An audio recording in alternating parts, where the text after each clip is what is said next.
आज की मजलिस जो है वो कोशिश है कि हम पाँचवें इमाम मोहम्मद बाक़िर अलैहिस्सलाम सल्ले अला मुहम्मद इमाम की ज़िंदगी से कुछ दर्स जो है वो लें। इमाम का नाम मोहम्मद और रसूल खुदा की हदीस भी है कि उन्होंने फरमाया कि मेरी औलाद में से जो शख्स उसका नाम मेरे जैसा होगा, और वो इल्म यानी बाक़िर के मायने इल्म को शकाफ़ करना यानी स्प्लिटर करना, यानी इल्म जो है वो उसको निकालना ज़मीन से। इमाम ने अपनी ज़िंदगी में कि जो वाक़े करबला के बाद उनके वालिद ने जो सख्तियाँ देखी, तो इन दो इमामों को, इमाम मोहम्मद बाक़िर और इमाम मोहम्मद सादिक़ अलैहिस्सलाम को, जाफ़र सादिक़ को जो है वो ये अपॉर्चुनिटी उस टाइम जोन में मिली कि उसमें उन्होंने जो उलूम अहले बैत था, जो असल इल्म था, वो लोगों तक पहुंचाया। क्योंकि आपस में जो हुक्मरान थे, जो दो खिलाफतें थीं, वो आपस में लड़ने के लिए, अपनी जगह के लिए, तो ये एक टाइम जोन ऐसा था कि जिसमें उन्होंने बहुत सारे शागिर्दों की, स्टूडेंट्स की जो है वो तरबियत की। इनकी ज़िंदगी में इमाम ने तकरीबन, जो रिवायात बहरहाल बताती हैं कि 465 स्टूडेंट्स जो हैं वो इमाम ने बिल्कुल जैसे जैसे यूनिवर्सिटी होती है वैसे मदीना का जो है वो माहौल बनाया हुआ था। इमाम से हर शख्स, दूर दराज से भी लोग आते हैं, रिवायतें बयान करती हैं। एक शख्स था जो कि बहुत ज़्यादा दुश्मनी रखता था, अहले शाम था, मगर उसके बावजूद भी इमाम के पास आता था और इमाम को ये कहता था कि मैं आपसे बहुत दुश्मनी रखता हूँ, बुग़्ज़ रखता हूँ, मगर आपके अखलाक और इल्म की वजह से आपके पास आता हूँ। एक दिन जब वो आखिरी उसका वक्त आया, वो बिस्तर मर्ग पे था, यानी मरीज़ था, उसे था कि मैं अब ज़िंदा नहीं बचूँगा, तो उसने ये वसीयत की अपने घर वालों से कि मेरा जनाज़ा इमाम पढ़ाएं। जब घर वालों ने उसको सुबह देखा तो मुर्दा पाया, यानी उसकी हालत ऐसी थी, तो इमाम के पास गए। तो इमाम फजर की नमाज के बाद मस्जिद में ताक़ीबात पढ़ रहे थे, तो इमाम को कहा कि ऐसा ऐसा हो गया है, और उसने कहा था कि आपसे, तो इमाम ने कहा कि वो मरा नहीं है, तुम जाओ, मैं आता हूँ। इमाम ने 2 रकात नमाज पढ़ी और सजदा किया, और सजदा इतना तोलानी था कि तुलुए सूरज यानी सूरज निकल आया। फिर इमाम उसके पास गए और इमाम ने उसे आवाज़ दी तो वो उठ गया, और फिर इमाम ने उसे कहा कि इसको ये खिलाओ। और जब उसकी तबीयत ठीक हो गई तो वो इमाम की खिदमत में आया और कहा कि मैं गवाही देता हूँ कि आप ही अल्लाह के हकीकी इमाम हैं। यानी अपने इल्म और अपने अखलाक के ज़रिए से अपने दुश्मनों को भी अपनी तरफ खींचा। क्या ये क्वालिटी हमारे अंदर है? क्या ये चीज़ हम अपने अंदर पाते हैं? क्या हम लोगों को अपनी तरफ अट्रैक्ट करते हैं या रिपेल करते हैं? हमारे यहाँ तो बाज़ औक़ात होता है कि हम अपने ही लोगों को भगा देते हैं कि ज़रा सा हमें पता चले कि इसका नज़रिया, इसका अक़ीदा कुछ और है, हम कहते हैं खुदा हाफ़िज़। नहीं, इंसान देखें, इंसान के अंदर इतनी जज़्बाबियत, इतनी अट्रैक्शन होनी चाहिए कि वो लोगों को अपनी तरफ खींचे, और उसमें सबसे इम्पॉर्टेंट इंसान का अपना इल्म है। इंसान अपने इल्म के ज़रिए से, इंसान अपने इखलाक के ज़रिए से लोगों को अपने करीब कर सकता है। इसीलिए इमाम ने जो अपनी ज़िंदगी में किया, मैं बहरहाल तो इमाम, हम तो इस चंद दिन में तो कुछ भी नहीं कर सकते बहरहाल, लेकिन कुछ हदीसें आपकी खिदमत में पेश करूँगा। इमाम ने इल्म के लिए बहुत काम किया, इल्म, नॉलेज, लिटरेसी। आज हमें भी वही करना चाहिए अपनी सोसाइटी में, अपनी कम्युनिटी में। देखिए, हर दौर में मुख्तलिफ़ उलूम की ज़रूरत होती है। क्या वो इल्म हम अपनी कम्युनिटी या अपनी सोसाइटी या अपनी जनरेशन को दे रहे हैं या नहीं दे रहे? खूब, ये बहुत ज़रूरी है।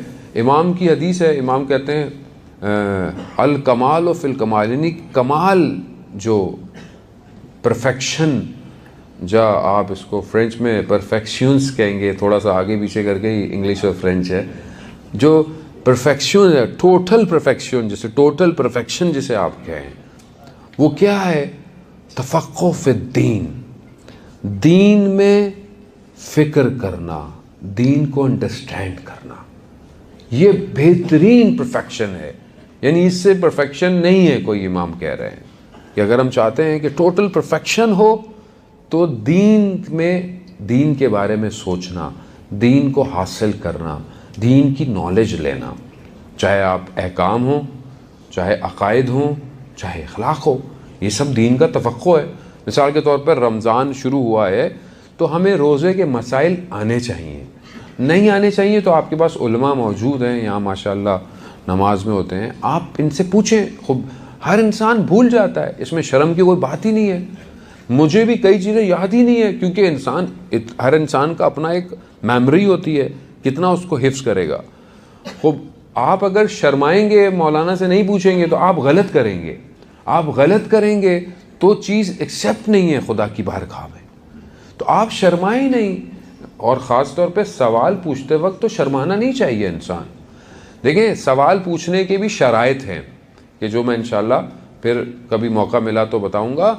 लेकिन अगर आपको नहीं आता है, और अभी तो आपके पास देखें इंटरनेट है, ऑनलाइन एप्लीकेशंस हैं, वेबसाइट्स हैं, sistani.org, जो भी आप जिस मर्जे को फॉलो करते हैं, आप एक क्लिक करके थोड़ी सी जहमत कर लें। कोई चंद चीज़ें तो हैं जो रोज़े को बातिल करती हैं, वो थोड़ा सा इंसान दोबारा देख ले। कुछ चीज़ें इंसान के ट्रैवलिंग में, इंसान का रोज़ा कब सुबह निकले, कैसा हो, कोई इसमें बुरी बात नहीं है, ठीक है। ये तफक्कुफ़ दीन है, या वज़ू के मसाइल हैं, या मसलन इंसान बाज़ औक़ात शर्मा। देखें, पहले ज़माने में होता था कि किसी को मैसेज नहीं पहुंचा और उसने अमल किया, उसकी नॉलेज के हिसाब से हिसाब किताब होगा। अभी सब ऑनलाइन है। अभी आप बोलेंगे जी मुझे नहीं पता था, तो अभी ये मेरा लॉस है। अभी एवरीथिंग इज़ एवरीवेयर। अभी आपके पास आप सब कुछ है, यूट्यूब है, फेसबुक है, ट्विटर है, हर चीज़ है आपके पास। अभी आप जब हर चीज़ देख सकते हैं तो आप दीन में कितना तफक्को करते हैं, दीन के लिए कितनी जुस्तजू करते हैं। फ्रेंच में हर चीज़ में मौजूद है, हर चीज़ मौजूद है। खूब आप कोशिश करें। ये इमाम कह रहे हैं कि ये टोटल परफेक्शन है, ये दीन में तफक्को करना, दीन के लिए। दूसरी चीज़ जो इमाम ने 3 चीज़ें बताई हैं जो टोटल परफेक्शन है। वो क्या है? एक तफक्को दीन, और दूसरा पेशेंस, बुर्दबारी, यानी मुसीबतों पर बर्दाश्त करना, यानी पेशेंस है, पेशेंस इख्तियार करना। खूब ये बेस्ट एक चीज़ है। और ये बेस्ट पेशेंस कब होती है? मुसीबत, बीमारी, मुश्किल, कोई मर गया, किसी का लॉस हो गया आपका फैमिली में, मुसीबत है, इस पर इंसान सब्र करे। ये सब्र करना इमाम कह रहे हैं कि ये बेहतरीन चीज़ों में से एक बेहतरीन है। और उसके बाद इमाम आगे बढ़ते हैं कि जो आखिरी तीसरी चीज़ जो है वो क्या है? अपनी ज़िंदगी, अपनी लाइफ का जो है वो इकोनॉमिक्स, यानी फ्रेंच में उसको मेजर सब्सटेंस, यानी अपना मेजर करना आपकी ज़िंदगी का जो लाइफ स्टाइल है उसको इकोनॉमिकली, उसको माइशत के तौर पर उसको बेहतर करना। खूब ये बहुत ज़रूरी चीज़ें हैं अज़ीज़ान मोहतरम। खूब ये जब इमाम फरमा रहे हैं तो यकीनन इमाम हमें मुतवज्जा करना चाह रहे हैं कि हम इस तरफ आएँ। अब इल्म हासिल करना, इल्म वो ख़ज़ाने हैं कि जिसका असल इल्म, ख़ुद अहले बैत कहते हैं कि असल इल्म हमारे पास है हर चीज़ का। अब जिसके पास अहले बैत जैसे दरवाज़े हों, जिसके लिए रसूल खुदा कहते हो अना मदीनतुल इल्म वालियुन बाबुहा, मैं इल्म का शहर हूँ और अली उसका दरवाज़ा है, तो उनके पास कितना इल्म होना चाहिए। लेकिन हम क्या करते हैं? हम दरवाजे के बाहर खड़े होकर वाह वाह वाह वाह वाह वाह भाई वाह वाह वाह, क्या दरवाज़ा है, क्या बात है, क्या लकड़ी है, हम ये कर रहे हैं। इमाम कह रहे हैं अंदर आओ, दरवाजे से अंदर आओ। नहीं नहीं नहीं मौला, बस बहुत दरवाज़ा बहुत अच्छा है, वाह वाह वाह। अज़्ज़ाने मोहतरम, यानी अली के मानने वालों का इल्म कितना होना चाहिए दुनिया में। हम बस हदीस सुनते हैं, वाह वाह करते हैं, अंदर जा ही नहीं रहे। रसूल खुदा कह रहे हैं अना मदीनतुल इल्म, मैं इल्म का शहर हूँ, आओ, मगर अली के पास से आओ, अली के पास से आओ। खूब आओ, कितने लोगों ने इल्म हासिल किया, अल्लाह अकबर। आप वो अल्लामा अमीनी के जिन्होंने अल-गदीर लिखी कि जो मौलाए कायनात के फ़ज़ाइल, शेर, हर चीज़ जो थी उसको जमा किया किताब के अंदर, वो इल्म कैसा इल्म था और कहाँ से इल्म सीखा। हर रोज़ ज़ियारत जामे कबीरा पढ़ते थे मौला के हरम में खड़े होकर। एक दिन एक उनको किताब चाहिए थी जो उनको मिल ही नहीं रही थी। बड़ी दुआएं करते थे किताब मिल जाए, किस तरीके से मिल जाए। अब वो हर रोज़ जाएं, मगर ऐसे में देखा कि एक कोई अरब जो कि गांव का आया, उसने दुआ मांगी। और दुआ कैसे मांग रहा है, अगर मेरी ये दुआ पूरी नहीं हुई तो मैं ये और वो। सोचा ये कौन सा तरीका है ये मौला से मांगने का, अपने दिल में सोचा। दूसरे दिन वो आया, कहते हैं बहुत शुक्रिया मौला, मेरी दुआ पूरी हो गई। कहने लगे मौला मैं इतने अदब से इतना काम हो, ये आया इसको दे दिया। अब बहरहाल ये चले गए। तो अब इनके ख्वाब में बहरहाल आया कि देखो वो जितनी मारिफत रखता था जो था हमने उसे अता कर दिया, तुम्हारी मारिफत, तुम्हारा मकाम कुछ और है अभी नहीं। अब लेकिन ये हुआ जब देखा तो दरवाज़ा खटखटाया किसी ने, तो खातून एक किताब लेके खड़ी हुई। कहा कि ये हम अपना घर साफ़ कर रहे थे तो ये किताब हमें कहीं से मिल गई। वो किताब वाहिद थी जिसके 1-2 नुस्खे थे पूरी दुनिया के अंदर, तो वो चीज़ भी मिल गई। लेकिन आप इल्म क्या लिया, वो मशहूर वाक़या जो उनके बेटे ने नकल किया अल्लामा अमीनी का, मैं आपको बता रहा हूँ। यानी इल्म का दरवाज़ा यही है, हम एंटर नहीं हो रहे। अगर हम एंटर हों और सारा इल्म यहाँ से मिलता है, यानी दुनिया का कोई ऐसा इल्म नहीं है कि आप बोलें कि आप देखें ना खुदा का निज़ाम कैसा है, खुदा ने कितनी अपोजिट चीज़ों को जमा किया हुआ है। मिसाल के तौर पर आप देखें ना जो बर्निंग मटेरियल है वो कौन सा है। अगर कहीं आग लगी और उसको आग को आप मज़ीद बर्न देना चाहते हैं तो क्या यूज़ करेंगे, ऑक्सीजन। ऑक्सीजन जितनी मिलती है आग फायर उतनी बढ़ती चली जाती है, हवा जितनी उसको मिलती है फायर बढ़ती है, ठीक है। दूसरा जो ब्लास्ट मटेरियल है, जो एयर स्पेसशिप जो ऊपर जाती हैं उनके अंदर यूज़ होता है, जो रॉकेट्स के अंदर यूज़ होता है, वो हाइड्रोजन है। हाइड्रोजन ब्लास्ट मारता है और एक एक जगह ब्लास्ट मारता है और उनका वो अलग अलग होता है। आपने रॉकेट देखा, वो अलग अलग होता जाता है, उसका एक इंजन वो तेज़ी से परवाज़ करता है। क्यों? ब्लास्ट करता है, तेज़ी से फेंकता है। यानी एक ब्लास्ट करने के लिए और एक उसको हवा देने के लिए, दो मटेरियल, दोनों, एक आग लगाने का है और एक आग को हवा देने का है। खुदा ने क्या किया, इन दोनों को जोड़कर एक ऐसा लिक्विड बनाया जो आग बुझाता है। क्या है? वाटर। वाटर क्या है? H2O, 2 ब्लास्ट, एक आग भड़काने वाला, दोनों को जमा किया, पानी बना दिया। खूब ये इल्म सब अल्लाह का है, अल्लाह का है। हमने कोई इल्म बनाया नहीं है। फिजिक्स, केमिस्ट्री, साइंस, मेटाफिजिक्स, ये सब हमने कोई बनाया नहीं है। हमने इन्हीं मॉलिक्यूलों को एक्सट्रैक्ट किया है खाली। हम इन्हीं चीज़ों को देख रहे हैं। हमने बायोलॉजी, बॉडी के अंदर कोई इल्म बनाया नहीं, हम तो बस देख रहे हैं कि अच्छा ये ऐसे होता है, ये वैसे होता है, ये ऐसे। ये सारे उलूम थे जो रसूल खुदा कितनी चीज़ें हमें बता के चले गए। आज साइंस से कहती है कि बॉडी अगर ख़राब हो, बॉडी में ये प्रॉब्लम हो, तो दुनिया कहती है कि 8 घंटे 10 घंटे बॉडी को बगैर खाए पिए रखो, बॉडी ठीक हो जाएगी। ये रसूल खुदा 14 साल पहले कर गए और आज साइंस प्रूफ करती है। आज एक बहुत बड़े गालिबन जापनीस स्कॉलर था, उसने मुख्तलिफ बीमारियों का उसको प्राइज़ दिया गया, उसको नोबल, उसको क्या बोल के आपने कुछ प्राइज़ निकाला है? उसने बोला नहीं, मैंने दवाई नहीं निकाली है, मैंने क्योर प्रिकॉशन निकाली है। क्या कि अगर इंसान अपनी बॉडी को इतने घंटे तक बग़ैर फूड, बग़ैर इसके रखे तो वो कई बीमारियों, उसको कैंसर, इस तरह की चीज़ें उसके ऊपर आने से रुक जाती हैं। तो कहा कितने दिन कम से कम इंसान अपनी बॉडी को ऐसे रखे। कहा कि 25 to 30 डेज़ इंसान अगर साल में अपने बदन को ऐसा रखे तो वो कई बीमारियों से बच सकता है।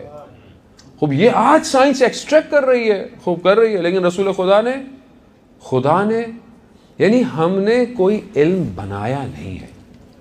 न्यूटन ने कोई नई चीज़ नहीं एक्सट्रैक्ट की है। अगर आइंस्टाइन ने कुछ किया है तो नया नहीं किया है। किसी ने सेब गिरने को देखा तो बोला ग्रेविटी है, किसी ने इसको देखा तो ये सब है, हम सिर्फ निकाल रहे हैं बस। लेकिन हम जो अहले बैत के मानने वाले हैं, हम कितना निकाल रहे हैं? तो सवाल यहां है कि हमारा रोल इस दुनिया के इल्म में कितना है, क्या है? ऐसा नहीं कि हम लोग नहीं कर रहे होंगे, कर रहे हैं, हमारे लोग कोशिश कर रहे हैं, बहुत सारे मुल्क में कोशिश हुआ जा रहा है, लेकिन हमें और आगे जाना है। लेकिन अगर हम मुत्तसिल हो जाएं, तवस्सुल पैदा करें अहले बैत से, तो आप यकीन करें हमारे लिए बहुत सारे इल्म के दरवाजे खुल जाएंगे। कैसे खुल जाएंगे? कि वो रिवायत है, और इमाम बाकर अलैहिस्सलाम से रिवायत, अल्लाहुम्मा सल्ली अला इमाम से ख़ास तौर पे जो रिवायात हैं आखिरी ज़माने के लिए और आखिरी इमाम के सहाबा के लिए, वो ज़्यादा रिवायात इमाम बाकर से अच्छी खासी रिवायात हैं। रिवायत जो है कि जब इमाम ज़माना तशरीफ़ लाएंगे तो जो 2 हरूफ 2 वर्ड्स, इंसान आज जितना भी इंसान तरक्की कर ले उसको 2 वर्ड्स आते हैं, जितना भी कर ले, स्पेस पे चला जाए, मार्स पे जा रहा है, सब कर रहा है, ये सिर्फ 2 वर्ड्स हैं। जब इमाम आएंगे तो 25 वर्ड्स तक इंसान का जहन सीख जाएगा। आज भी जो लोग इमाम ज़माना का सही ज़हूर में इंतज़ार कर रहे हैं, आज इमाम ने उनके सरों पे हाथ रख दिया है, वो आज भी 25 हरूफ पे काम कर रहे हैं। आज भी ऐसा नहीं है। आप अपने आप को इमाम से कनेक्ट तो करें, फिर देखें क्या होता है। फिर देखें दुनिया सिर्फ देखती रह जाएगी आपको, और time and space can not control you. आप परवाज कर जाएंगे दुनिया में भी और आखिरत। अज़ीज़ान मोहतरम, ये है अहले बैत। हम लॉस्ट हो गए हैं, हमने दरवाज़ा खटखटाया नहीं, ये दर है। सदरुल मुत्तअलीन मुल्ला सदरा, द बेस्ट फिलोसफर। अभी जितना फ़लसफ़ा है सब मुल्ला सदरा के उस पर है जो उसने दिया है सब। वो 70 किलोमीटर कुम से दूर रहता था, उसको वहाँ पे हुकूमत ने उसे कैद किया हुआ था, यानी दर बदर वतन से दूर। उसको जब रात को कोई मुश्किल होती थी फ़िलोसफिकल, वो खच्चर पे, घोड़े पे या गधे पे बैठकर 70 किलोमीटर आता था बेमासूमा कुम के हरम, और मासूमा के हरम के अंदर जरी के पास आकर अपना वो फिलोसफिकल आंसर लेके जाता था, यानी दे हैव एवरीथिंग। और यही तो कमाल है। आज हम तफसीरुल मीज़ान जो पढ़ते हैं, अल्लामा तबातबाई, द बेस्ट तफसीर वी हैव। अगर ये ना होती तो हमारे पास तफसीर अच्छी कोई नहीं थी इस दौर। अभी आयतुल्ला जवादी आमली लिख रहे हैं तस्नीम, जो कि इससे इंशाल्लाह बड़ी क्योंकि होगी और वो, लेकिन तफसीरुल मीज़ान अभी तक लोग उसको दर्द नहीं कर पाए। शहीद मुतहरी से पूछा कि आपके और भी तो टीचर हैं, आप अल्लामा तबातबाई से क्यों इतनी मोहब्बत करते हैं? कहा विलायत अहले बैत की वजह से। कहा क्यों? कहा रमज़ान में जब अफ्तार होती है तो अल्लामा तबातबाई बीबी मासूमा की जरी को चूम के रोज़ा खोलते हैं। ये देनोस कि यहाँ से इल्म आ रहा है। खूब हम अज़ीज़ान मोहतरम, मैं बस आपकी खिदमत में हदीस बयान करूँ आखिरी ज़माने के लिए। 5वें इमाम फरमाते हैं कि ये दौर ऐसा होगा कि जो सही तरह जो लोग इमाम का इंतज़ार कर रहे होंगे, उनकी ही वजह से परवरदिगार दुनिया में अज़ाब नहीं भेजेगा दूसरे लोगों पर। और ये ऐसे होंगे जैसे कबूतर अपने आशियानों की तरफ जाते हैं, ये उसी तरह वक्त के इमाम की तरफ जाएंगे। और बेस्ट पार्ट उस हदीस का ये था कि इमाम बाकर कहते हैं कि मैं भी काश उस दौर में होता तो मैं आखिरी ज़माने पर अपनी जान फिदा करता। कितना बेस्ट पीरियड हमें मिला है अज़ीज़ान।